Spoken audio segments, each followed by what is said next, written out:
মাহফুজ আলম আগামী দিনের রাষ্ট্র পরিচালনায় রাজনীতির একটা দ্বন্দ্ব বা যুদ্ধের আশঙ্কা করেছেন। আশঙ্কা ঠিক না, তিনি এটা নিশ্চিতভাবেই বলেছেন যে যুদ্ধটা তো হবেই কোনো না কোনো ফরম্যাটে। এখন কেবল আমরা একটা পরিস্থিতি মোকাবেলা করতেছি, পরিস্থিতি মোকাবেলার পরেই এই যুদ্ধটা চলে আসবে। কি সেই যুদ্ধ? তিনি বলছেন যে পুরনো বন্দোবস্তের প্রতি দাসখত লিখে দেওয়া লোকেরা, পুরনো মানে বন্দোবস্ত বলতে প্রচলিত ধারার যে রাজনীতি, সেই রাজনীতির প্রতি দাসখত লিখে দেওয়া লোকেরা আবারও ঐক্যবদ্ধ হবে। ভাষাটা খেয়াল করুন, এই দল ওই দল এখানে মুখ্য নয়, মুখ্য হলো পুরাতন প্রজন্ম ও বন্দোবস্ত।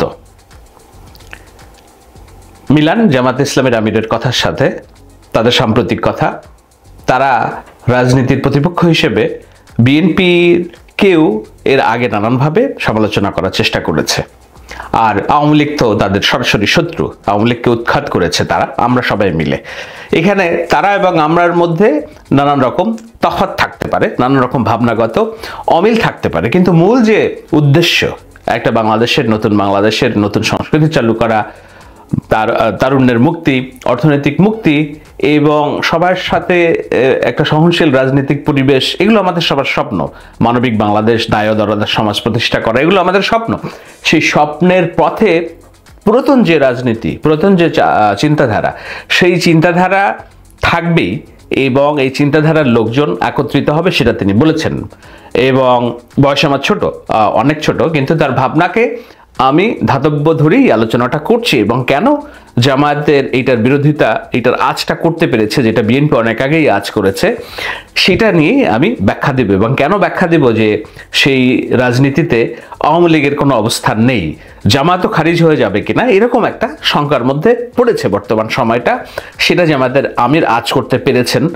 তার লেখার মধ্যে পরিষ্কার হবে। আর ছাত্র তরুণদের জন্য এটি একটি সুযোগ এসেছে, প্রতিটি প্রজন্মের কাছে এরকম একটি সুযোগ আছে। 90-এর ছাত্র তরুণ খরচ হয়ে গেছে আগে যার প্রজন্মের ধূর্তামির কাছে, অর্থাৎ 90-এর যে গণ আন্দোলনে যেখানে সুরুচের এরশাদের পতন হয়, সেখানে যেই তরুণরা অংশগ্রহণ করেছিল তারা মাহফুজের ভাষায় খরচ হয়ে গেছে পূর্বেকার পুরাতন রাজনৈতিক যে ধূর্তামি অর্থাৎ চক্র ভাবনা, সেটার কাছে।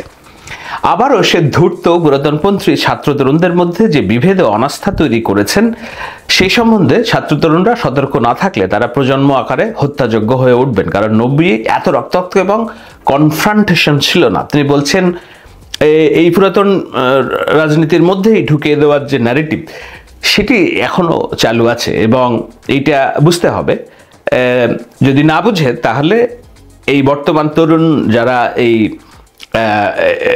একটা মাফিয়াতন্ত্রকে উৎখাত করার সামনে থেকে যারা কাজ করেছে, তারা যুগ যুগ ধরে হত্যাযোগ্য হয়ে উঠবে। অর্থাৎ তাদের বিচারিক কার্যক্রম চলবে যেই সরকারি ক্ষমতায় আসুক না কেন, তারা ক্ষমতা থেকে চলে গেলে। এর কারণ সে তিনি বলছেন যে 90 কিন্তু এতটা রক্তাক্ত ছিল না এবং এতটা কনফ্রন্টেশন ছিল না। 90-এর যে গণ আন্দোলন, সেটা গণ আন্দোলনই বলি আমরা, গণ অভ্যুত্থান না। এবার একটা প্রকৃত গণ অভ্যুত্থান, এবং এই গণ অভ্যুত্থানে আমাদের যে মূল্য, সেটা অনেক চড়া দাম দিয়ে এই গণ অভ্যুত্থানের ফলাফল আমরা পেয়েছি। সেটা আমি মাহফুজের সাথে একমত, কিছু বিষয় অবশ্যই দ্বিমত, কিন্তু মোটা দাগে একমত।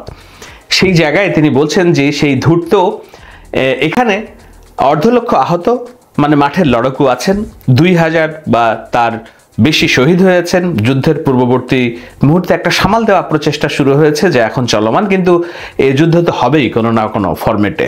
এইটাকে তিনি যুদ্ধ পরবর্তী অবস্থা বলছেন না মাহফুজ, যাকে আমরা অনেকেই মাস্টার মাইন্ড হিসেবে চিনি। রাজনীতিতে অনেকেই তাকে মস্করা করে সিরাজুল ইসলাম খান দাদাভাইয়ের সাথে তুলনা করেন, কেননা তার রাজনীতি নিয়ে গভীর চিন্তা আছে এবং সেই চিন্তা বর্তমান সরকারের কর্মকাণ্ডে প্রতিফলিত হচ্ছে।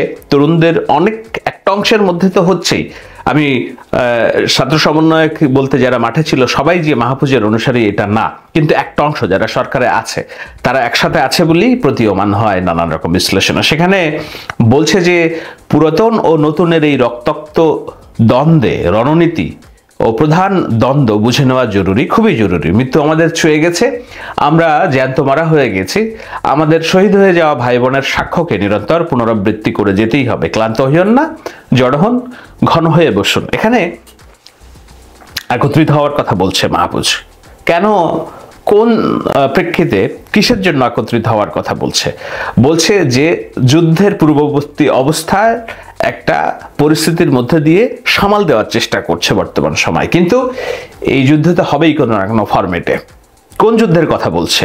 বলছে নতুন রাজনীতির পরিচালনের কথার যে যুদ্ধ, অর্থাৎ যুদ্ধ বলতে সৈন্য সামন্ত অস্ত্র নিয়ে যুদ্ধ না, এটা একটা দ্বন্দ্ব, লড়াই, এবং সেখানে যেন পুরাতন বন্দোবস্তের প্রতি সবাই সঁপে না দেয়, এবং নতুন এবং পুরাতন যে লড়াই, সেই লড়াইটা যে হবে সেটা মাহফুজ বলার চেষ্টা করেছেন, সহজ ভাষায় যদি আমি বলি। এবং সেখানে বলতে যেয়ে তিনি বলছেন, মৃত্যু আমাদের ছুঁয়ে গেছে, আমরা জ্যান্ত মারা হয়ে গেছে, আমাদের শহীদ হয়ে যাওয়া ভাই বোনেরা সাক্ষ্য নিরন্তর পুনরাবৃত্তি করে যেতেই হবে। অর্থাৎ যেই চাওয়া আকাঙ্ক্ষা শহীদদের ছিল, সেটার প্রতি তাদের যে দায়বোধ এবং এই ভাবনাটা তারা জারি রাখবে। তো সেই যুদ্ধটা বলছে যে কোনো না কোনো ফরম্যাটে তো হবেই। আমি ধরে নিচ্ছি এই যুদ্ধ সমাজের, আগেই বলেছি, এটা সৈন্য সামন্ত কিংবা অস্ত্রের যুদ্ধ নয়, যুদ্ধটা মতাদর্শের যুদ্ধ, এবং যুদ্ধটা হবে নির্বাচনী ফরম্যাটে, আমি ধরে নিচ্ছি।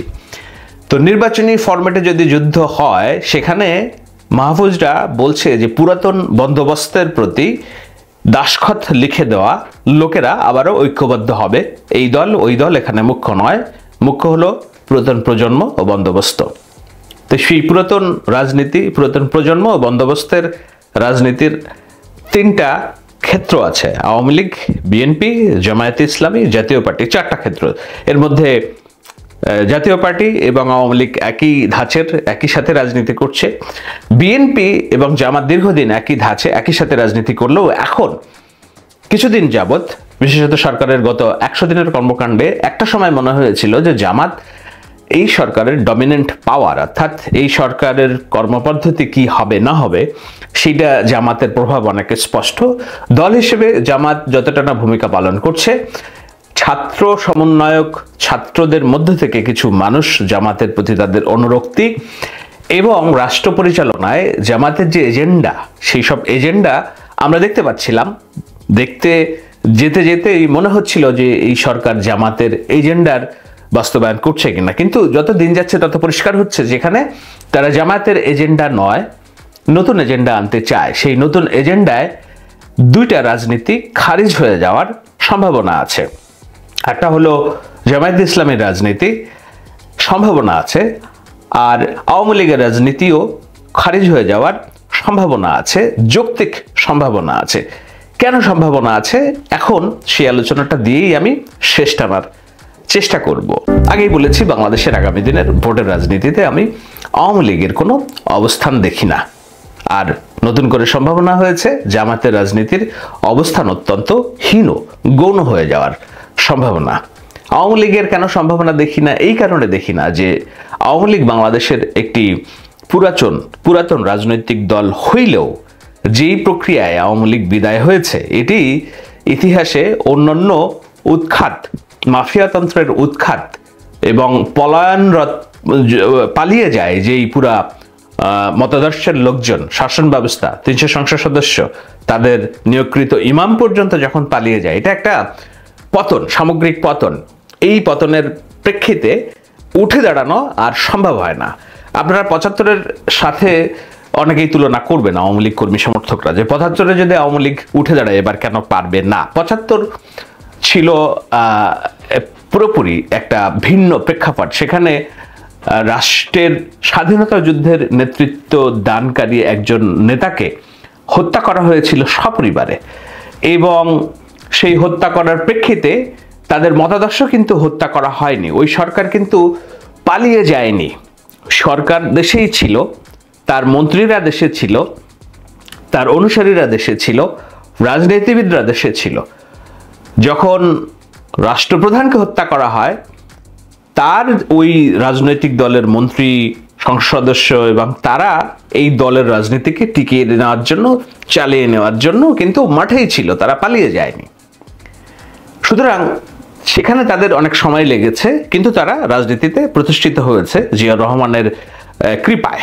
বহুদলীয় গণতন্ত্রের যেই সুযোগ জিয়াউর রহমান তৈরি করেছিলেন, সেখানে নিষিদ্ধ আওয়ামী লীগ কর্তৃক নিষিদ্ধ জামাত ইসলামী যেমন রাজনীতিতে ফিরেছিল, নিজেদের নিষিদ্ধ হওয়া আওয়ামী লীগও তেমন রাজনীতিতে ফেরার সুযোগ তৈরি হয়েছিল।